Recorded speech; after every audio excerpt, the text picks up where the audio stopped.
विधानसभा शून्यकाल उठिला विरोधी दल नेता नवीन पट्टनायक को गिरफ दाबी प्रतिवाद एभली शब्द को विवरणी में स्थान दे भूल उदाहरण सृष्टि करा न जाऊ बोली कहते बीजेडी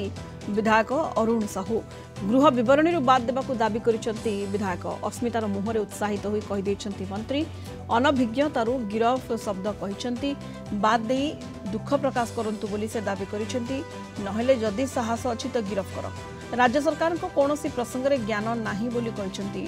विरोधी दल मुख्य सचेतक प्रमिला मल्लिक कौनसी स्थान में गिरफ्तारी कथा उल्लेख नाही एवं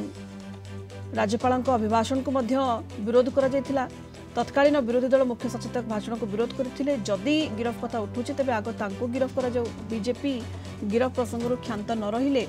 बीजेडी राजरास्ता को ओह्लाइब बोली कहते प्रमिला मल्लिक।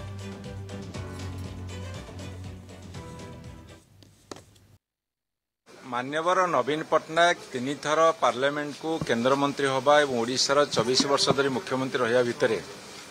सारा भारत वर्षर जनसाधारण तांको श्रद्धा करती सम्मान करती एवं तांकर अमायिक व्यक्तित्व तांकर भद्रता समग्र भारत वर्षर अनन्य उदाहरण सृष्टि कर राजनीति इतिहास रे एवं विधानसभा गृह रे जो भली भाव रे कहगला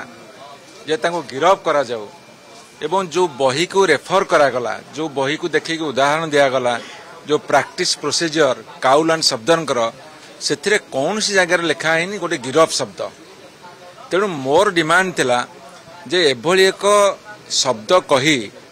विधानसभा विवरणी स्थान दे भविष्यत पीढ़ी पे गोटे भूल वार्ता न जाऊ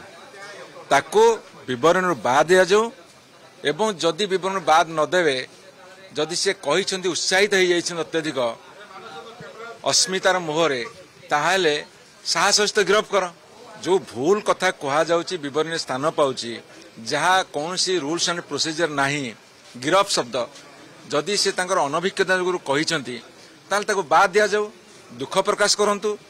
जदि ए दुईटी कथा न करिवे ताले से सरकार दल अछंती से कहते गिरफ करा जाऊ ताले से गिरफ करके देखंतु जे तांकर साहस अछि। व्यापार मंत्री जो भली भाव में एक पार्लियामेंट रूल्स को उद्धृत करी जे विरोधी दल नेता को गिरफ करा जाऊ बोली जो भली भाव में गत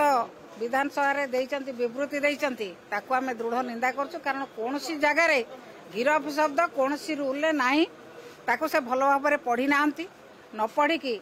से गोटे उत्साहित होइकी एक्साइटेड होइकी जो भली भाव में से देइचंती वक्तव्य सेतरु से क्षांत रुहंतु एवं से निजे जेतेबेले विरोधी दल रे थिले वर्तमान मुख्यमंत्री एवं वर्तमान पार्लियामेंट्री अफेयर्स मंत्री जेतेबेले 2021-22 रो धन्यवाद प्रस्ताव पाठ करुथिले सेतेबेलर गवर्नर डॉक्टर गणेशी लाल सेतेबेले तो से जो भली भाव आचरण करथिले सेतेबेले तो से गिरफ होबा कथा कौनसी जगह रे गिरफ शब्द न थाई से जो भली भाव रे ए भली आचरण करछंती से आचरण से क्षांत रुहंतु नचेत आमे राजरास्ता रे लड़ाई करिवु एवं प्रत्येक लोक आकु निंदा करुछंती नवीन बाबू को जो भली भाव से व्यवहार करछंती आकु समस्त निंदा करुछंती।